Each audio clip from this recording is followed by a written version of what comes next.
नमस्कार दोस्तों, मैं हूं राहुल कुमार और आपका स्वागत है। 2 जनवरी 2016 को सुबह सुबह थाना कल्याणपुर को खबर मिली। पनकी नहर के किनारे लाश पड़ी है। कत्ल का मामला लगता है। इसके बाद फोन कट गया। थाना कचहरी के चक्कर से बचने के लिए शरीफ शहरी आमतौर पर इसी तरह कानून की मदद किया करते हैं। फोन किया, सूचना दी, हो गया। फर्ज पूरा, अपना नाम पता बताना कोई नहीं चाहता। संतोष कुमार सिंह ने उक्त सूचना से पीसीआर को अवगत कराया और आवश्यक बल के साथ पनकी नहर की ओर रवाना हो गए। लाश नहर के किनारे औंधे मुंह पड़ी थी। संतोष कुमार सिंह ने कुछ लोगों की सहायता से लाश नहर से निकलवाई और उसका मुआयना करने लगे। तभी कंट्रोल रूम से सूचना पाकर पुलिस अधीक्षक ग्रामीण सुरेंद्रनाथ तिवारी और कल्याणपुर राजेश कुमार सिंह भी पनकी नहर पहुंच गए। पुलिस अधिकारियों ने शव का निरीक्षण किया। मृतक 22 से 24 वर्ष का तंदुरुस्त युवक था। उसके शरीर और गले पर चोटों के निशान थे। प्रथम दृष्टया प्रतीत होता था कि मारपीट करने के बाद गला घोंटकर हत्या की गई है।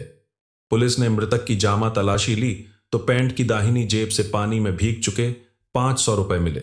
रुपयों की बरामदगी से जाहिर था कि हत्यारे या हत्यारों की मंशा लूटपाट की नहीं थी।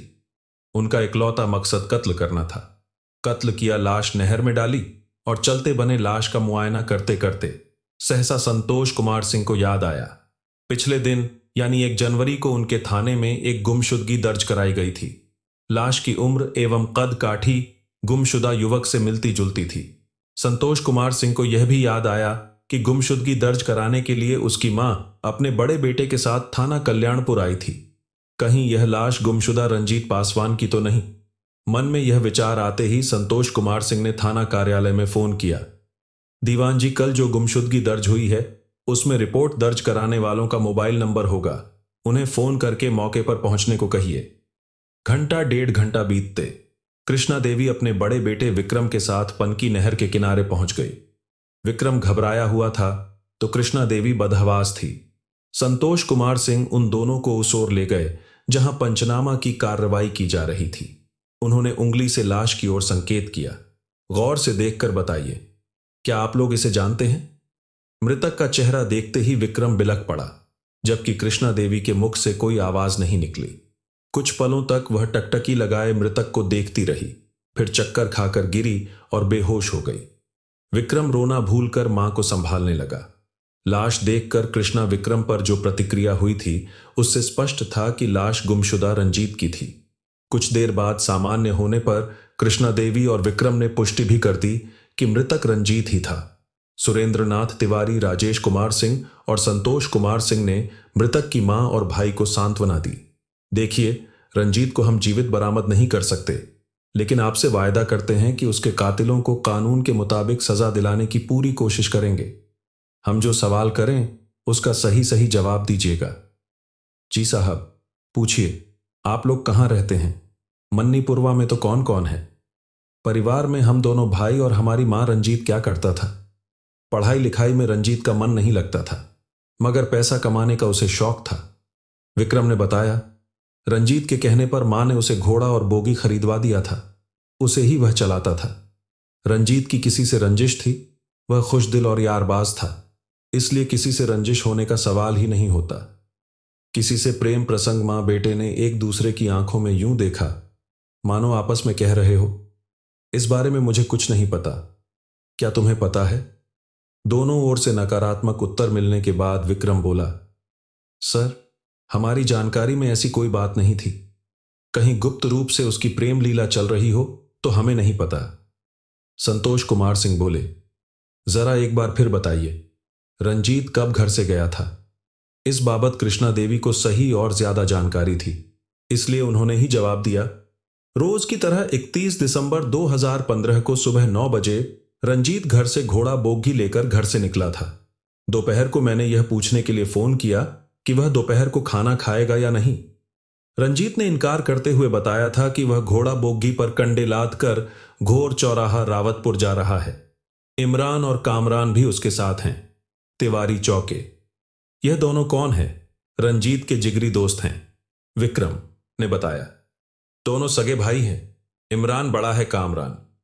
छोटा रोशन नगर मसवानपुर में रहते हैं। संतोष कुमार सिंह पुनः कृष्णा देवी की ओर घूम गए। फोन पर रंजीत ने और क्या कहा था साहब? रंजीत कह रहा था कि गोल चौराहा पर कंडे उतारने के बाद इमरान व कामरान के साथ बिठूर वो उन्नाव जाएगा। क्यों जाएगा? इस बाबत कुछ बताया था। हां साहब, बताया था ना, कृष्णा देवी ने उत्तर दिया। इमरान व कामरान की मां राबिया बानो किसी बात पर बेटों से नाराज होकर कहीं चली गई थी। उसे ही ढूंढने और मनाकर वापस घर लाने के लिए वे तीनों बिठूर और उन्नाव जाने वाले थे। और कुछ बस साहब, रंजीत से मेरी इतनी ही बात हुई थी। इसके बाद रंजीत ने फोन काट दिया था, कृष्णा देवी ने बताया। इसके बाद मैं देर शाम तक रंजीत का मोबाइल नंबर लगाती रही, मगर हर बार फोन बंद मिला।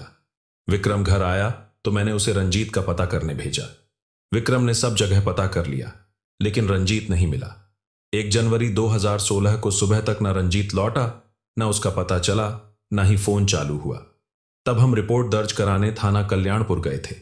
कृष्णा देवी के कथन से स्पष्ट था कि रंजीत के पास सेलफोन था जो लाश के पास से नहीं मिला था। प्रतीत होता था कि हत्यारे ने ही उससे फोन लेकर बंद कर दिया था और हत्या के बाद फोन लापता कर दिया, ताकि उसके खिलाफ पुलिस को कोई सूत्र ना मिले।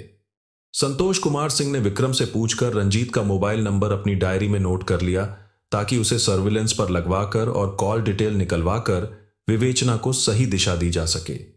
इसके बाद संतोष कुमार सिंह विक्रम से मुखातिब हुए। तुम बेचैन दिख रही हो, शायद कुछ बताना चाह रहे हो। जी सर, विक्रम बोला। रंजीत का पता करने के लिए मैं बीती शाम इमरान और कामरान के घर गया था। वहां ताला लगा मिला। पूछने पर पड़ोसियों ने बताया कि उनकी मां 2 दिन से लापता है। उसे ही ढूंढने गए थे, अब तक वापस नहीं लौटे। अपने कथन को तनिक विराम देकर विक्रम आगे बोला। इमरान के घर से मैं वापस लौटा ही था कि मेरे एक मित्र ने फोन करके बताया कि रंजीत का घोड़ा और बोगी लावारिस हालत में रोशन नगर में खड़े हैं। मैं फौरन रोशन नगर पहुंचा और उन दोनों को घर ले आया। रंजीत की लाश मिल गई थी, घोड़ा व बोगी भी मिल गए थे, परंतु इमरान व कामरान लापता थे। संतोष कुमार सिंह सोचने लगे कि कहीं वे दोनों भाई भी तो किसी अनहोनी की भेंट नहीं चढ़ गए। अब तक लाश का पंचनामा हो गया था, अतः संतोष कुमार सिंह ने पोस्टमार्टम के लिए शव लाला लाजपत राय चिकित्सालय भिजवा दिया। तत्पश्चात विक्रम को लेकर थाने लौट गए। विक्रम की तहरीर पर धारा 302/2010 आईपीसी के अंतर्गत मुकदमा अपराध संख्या 75/12/2016 पंजीकृत कर लिया गया। रंजीत के साथ वास्तव में क्या हुआ था, सही शायद इसका जवाब इमरान व कामरान दे सकते थे। अतः उनकी तलाश के लिए उसी दिन शाम को संतोष कुमार सिंह ने उनके रोशन नगर स्थित घर पर दबिश दी। इमरान घर में ही मौजूद था, जबकि कामरान लापता था। पूछताछ के लिए पुलिस ने इमरान को हिरासत में ले लिया। इमरान को थाना कल्याणपुर ले जाकर पूछताछ की गई तो वह एक ही राग अलापने लगा। रंजीत हमारे भाई जैसा था, उसे हम क्यों मारेंगे? मां के लापता होने से मैं वैसे ही परेशान हूं, उस पर आप मुझे सता रहे हैं। अब तक पुलिस ने इमरान को वास्तव में नहीं सताया था, लेकिन जब शाब्दिक रूप से सताया तो वह हेकड़ी भूल कर तोते की तरह बोलने लगा। इमरान ने अपराध स्वीकारोक्ति करते हुए जो दास्तान सुनाई, वह वासना की एक घिनौनी एवं शर्मनाक कहानी थी। कानपुर महानगर में कल्याणपुर थाना क्षेत्र में एक इलाका है मसवानपुर। इसी मसवानपुर के मोहल्ला रोशन नगर में रहते थे अब्दुल फरीद व मेहनत मजदूरी करके परिवार की आजीविका चलाते थे। फरीद के परिवार में पत्नी राबिया बानो के अलावा 2 पुत्र थे। इमरान व कामरान फरीद को अपने बेटों से बहुत उम्मीदें थीं। वह सोचते और कहते थे, जिंदगी में मुझे कभी सुख और आराम नहीं मिला। परिवार की रोटी के लिए मैं हमेशा घटता रहा। मेरे दोनों बेटे बड़े होकर कमाने लगेंगे, तब मुझे सुख और आराम के दिन नसीब होंगे। सुख और आराम अल्लाह ने मानो फरीद की किस्मत में लिखा ही नहीं था। बेटे युवा हुए तो फरीद बीमार रहने लगे। एक दिन बीमारी में ही उनका इंतकाल हो गया। शौहर की मौत के बाद घर परिवार की सारी जिम्मेदारियां राबिया के कंधों पर आ गई। इमरान व कामरान ने भी अपनी जिम्मेदारियों को समझा और छिटपुट काम करके 4 पैसे कमाने लगे। परिवार की गाड़ी पटरी पर आ गई तो राबिया के मन में बहू लाने की इच्छा बलवती हो गई। अतः उसने इमरान की शादी शकीला से कर दी। शकीला ने गृहस्थी संभाल ली।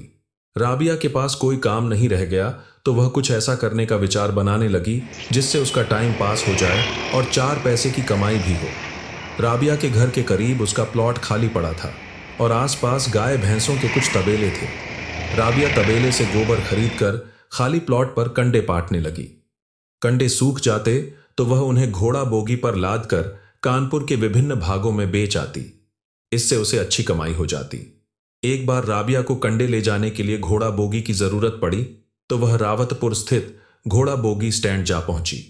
वहां उसे रंजीत मिला। रंजीत से माल ढुलाई तय करके वह उसे अपने घर ले आई। पहली मुलाकात में ही उन दोनों का ऐसा संबंध बना कि रंजीत ने राबिया को अपना मोबाइल नंबर दे दिया। चाची, जब भी कंडे ले जाने के लिए घोड़ा बोगी की जरूरत हो, परेशान होने की जरूरत नहीं है, मुझे फोन करके बुला लिया करो। राबिया को रंजीत का प्रस्ताव अच्छा लगा। राबिया को जब भी घोड़ा बोगी की जरूरत पड़ती वह रंजीत को फोन करती। रंजीत समय पर घोड़ा बोगी हाँकता हुआ आ जाता। रंजीत को जब किसी काम से मन्नीपुरवा जाना होता तो राबिया से भी मिलने चला जाता। राबिया खुश दिली से उससे मिलती, चाय नाश्ता कराती। इसी आवाजाही में इमरान व कामरान से रंजीत की मुलाकात हुई। तीनों लगभग हम उम्र थे, इसलिए जल्दी तीनों की दोस्ती हो गई। इसके बाद उनका घर रंजीत का भी घर हो गया। राबिया बानो कहने लगी, अब मेरे 2 नहीं 3 बेटे हैं। रंजीत भी राबिया को मां समान मान देने लगा। जब भी मटन मुर्गा पकता खाने के लिए रंजीत को भी बुला लिया जाता। भोजन करने के बाद रंजीत तीर्थ तक कामरान, इमरान, शकीला और राबिया से गपशप करता। कभी कभी वहीं सो भी जाता। सब कुछ मजे से चल रहा था कि शकीला को सास और रंजीत के संबंध पर संदेह होने लगा। शकीला को केवल शक था, न उसने अपनी आंखों से कुछ गलत देखा था, न हाथ में कोई पुख्ता सबूत था। अतः बातों में वह कभी कभी सास को सत्य में डाल देती थी। अम्मी, मैंने नोट किया है कि जिस रात रंजीत अपने घर में सोता है उस सुबह आप बहुत खुश और खिली हुई सी लगती हैं। राबिया के चेहरे पर यूं हवाइयां उड़ने लगती, मानो रंगे हाथ पकड़ी गई हो। वह तुरंत स्वयं को संभाल लेती, ठहाका लगाकर हंसती और कहती, मेरे लिए जैसे इमरान कामरान वैसा रंजीत। जिस मां के 3 गबरू बेटे हो और तीनों इकट्ठे हो तो मां खुश क्यों नहीं होगी। राबिया रंजीत के लिए बेटा बेटा की रट लगाए रहती। राबिया 45 वर्ष की हो चुकी थी, जबकि रंजीत मात्र 22 वर्ष का था। इसके बावजूद शकीला के मन में संदेह बना रहा। हौसला जुटाकर एक रात शकीला ने अपना संदेह पति पर व्यक्त किया तो वह भड़क गया। मेरी मां पर ऐसा घिनौना इल्जाम लगाते हुए तेरी जुबान जल क्यों नहीं गई? 4 दिन हुए ब्याह कर आए हुए और बेटे को मां के खिलाफ भड़काना शुरू कर दिया। शकीला के पास प्रमाण था नहीं, इसलिए उसने चुप हो जाने में ही भलाई समझी। एक रात रंजीत पुनः घर में सोया। सुबह जल्दी उठकर वह चला गया। राबिया भी गोबर लाने किसी तबेले में चली गई। शकीला ने बिस्तर छोड़ा, नित्य कर्मों से निवृत्त हुई, फिर झाड़ू लगाने के लिए सास के कमरे में चली गई। शकीला ने जो ही तख्त के नीचे झाड़ू फिराए, झाड़ू के साथ कंडोम बाहर आ गया। वह इस्तेमाल हुआ। कंडोम था। शकीला ने झाड़ू वहीं छोड़ी और इमरान को जगाकर उठा लाई। उंगली से इशारा करके उसे कंडोम दिखाया। फिर बोली, अब भी कहोगे कि मेरा शक गलत है? इमरान के मस्तिष्क में अंदर आग सी जलने लगी।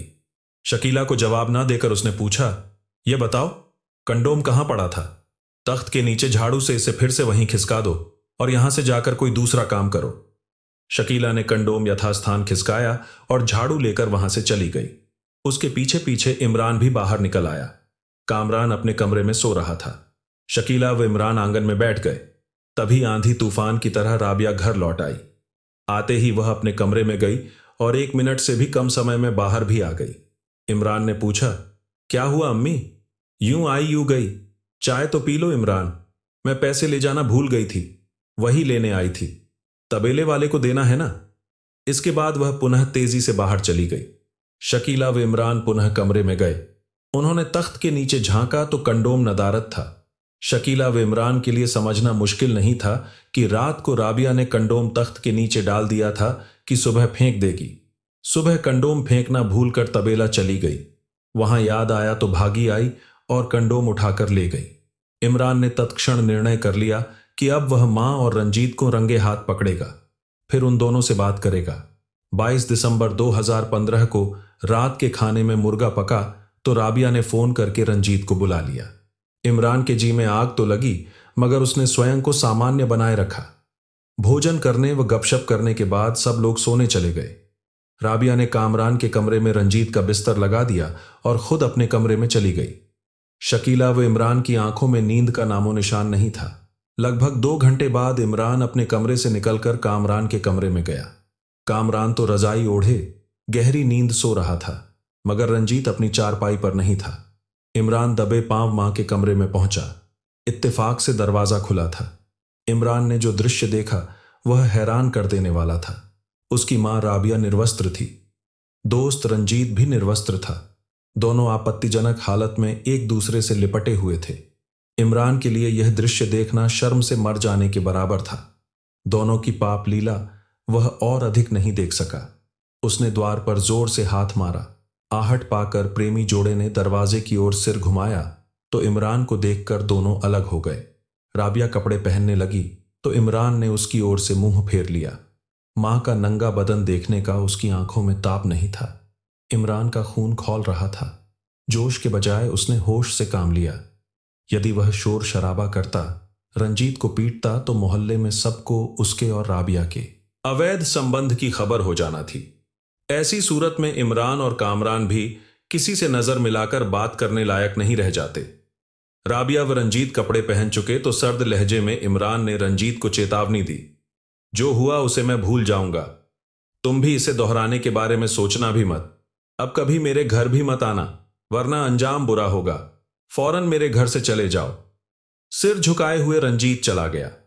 रंजीत के जाने के बाद इमरान ने कामरान को जगाकर विधवा मां की बदचलनी से अवगत कराया। इसके बाद दोनों भाइयों ने मां पर लानत भेजी। जरा सी भी शर्म बाकी हो तो चुल्लू भर पानी में डूब मरो। राबिया चुप रहकर बेटों के विशुजे ताने सुनती रही। फिर सुबह होते ही अपनी रिश्तेदारी में रायबरेली चली गई। बहू बेटों ने उसे जाने से नहीं रोका। उनका विचार था कि अपनी करनी के चलते वह किसी से आंख नहीं मिला पा रही होगी। 28 दिसंबर को सुबह राबिया कानपुर लौटी। उस वक्त इमरान व कामरान घर में थे। उन्होंने मां को सख्ती से समझाया कि वह आ तो गई है, मगर घर या बाहर रंजीत से किसी प्रकार का संबंध नहीं रखेगी। राबिया के हवास पर रंजीत इस कदर छाया हुआ था कि वह उसे छोड़ना नहीं चाहती थी। अतः वह बोली, यह तुम्हारे बाप का मकान है, जिसे चाहो आने दो या मना कर दो, मगर बाहर मैं क्या करती हूं? तुम दोनों को इससे वास्ता नहीं होना चाहिए। बस इसी बात पर बात बढ़ती गई। इमरान कामरान समझ रहे थे कि उनकी मां रंजीत को छोड़ना नहीं चाहती। संभवतः फोन पर दोनों की बात हुई है और कोई प्लान बना है, इसीलिए वह लौट आई है और घर के बाहर मनमानी करने की छूट चाह रही है। इमरान कामरान ने तेवर खड़े किए तो राबिया शर्म लिहाज भूल गई। तुम दोनों लड़के हो, लड़के की तरह रहो। बाप बनने की कोशिश मत करो। मेरे जाति मामले में ज्यादा टांग अड़ाई तो अपना प्लॉट रंजीत के नाम कर दूंगी और मकान बनवाकर खुद भी बीवी की तरह उसके साथ रहने लगूंगी। बेटों को यह बात बर्दाश्त कहां होना थी। आपस में सलाह करके उन्होंने मान लिया कि उनकी मां बदचलन हो गई है। मां की बदचलनी से जिंदगी भर शर्मिंदा होने से बेहतर है उसे जान से मार दिया जाए। आगे जो होगा देखा जाएगा। नतीजतन इमरान व कामरान ने गला दबाकर राबिया की हत्या कर दी। इसके बाद उन्होंने शव बोरे में भरा और किसी वाहन से बोरा ले जाकर नून नदी के पुल के नीचे फेंका आए। पुलिस पनकी नहर में मिली। रंजीत की लाश की विवेचना कर रही थी। उसकी हत्या से पहले ही राबिया की हत्या का रहस्य खुल गया। राबिया की लाश बाद में भी बरामद की जा सकती थी। पहले यह पता लगाना था कि रंजीत की हत्या कैसे हुई। संतोष कुमार सिंह ने इस बाबत इमरान से पूछा तो उसने अपनी आंखें पुनः शून्य में स्थिर कर ली और रंजीत की हत्या के रहस्य पर से पर्दा हटाने लगा। राबिया की लाश ठिकाने लगाने के बाद इमरान व कामरान ने सोचा कि मां ने जो खता की उसकी सजा उसे दे दी गई है। मां को चरित्रहीन करने वाले रंजीत को भी बख्शना नहीं चाहिए। इसके बाद उन दोनों ने रंजीत की भी हत्या की योजना बना ली। 31 दिसंबर 2015 को इमरान व कामरान ने रंजीत को फोन किया। हमें पता चला है कि अम्मी बिठूर में है, उन्हें मना कर लाना है। तुम्हारी वजह से वह घर छोड़कर गई है, इसलिए तुम भी हमारे साथ चलो। राबिया संग मौज मस्ती करने का फिर से रास्ता खुल रहा था, इसलिए रंजीत कैसे मना करता। वह राजी हो गया। उसने दोनों भाइयों को बड़ा चौराहा पर बुला लिया। इमरान व कामरान बड़ा चौराहा पर पहुंचे तो घोड़ा बोगी पर कंडे लादे रंजीत थोड़ी देर में वहां पहुंच गया। इमरान व कामरान भी घोड़ा बोगी पर बैठ गए। घोड़ा बोगी रावतपुर की ओर चल पड़ा। तभी रंजीत के मोबाइल पर कृष्णा देवी का फोन आया था। कंडे उतारने के बाद वे तीनों बिठूर गए। इमरान व कामरान ने वहां रिश्तेदारी में राबिया को ढूंढने का नाटक किया। राबिया को कहाँ मिलना था। सांझ ढलते ही वे कानपुर लौट चले। रास्ते में शराब का ठेका मिला तो वहां रुककर तीनों ने शराब पी। उसके बाद कानपुर लौट चले। रूबर्ट के पास सुनसान देखकर रंजीत ने पेशाब करने के लिए घोड़ा बोगी रोका तो इमरान व कामरान को हत्या करने के लिए वह स्थान उपयुक्त लगा। रंजीत लघु शंका करके पलटा ही था कि इमरान व कामरान उस पर टूट पड़े। बुरी तरह पीटने के बाद वे गालियां देते हुए कह रहे थे, हमारी विधवा मां को अपने जाल में फांसते हुए तुझे जरा भी शर्म नहीं आई। रंजीत अपनी सफाई में बोला, मुझ पर इल्जाम मत लगाओ, अपनी मां से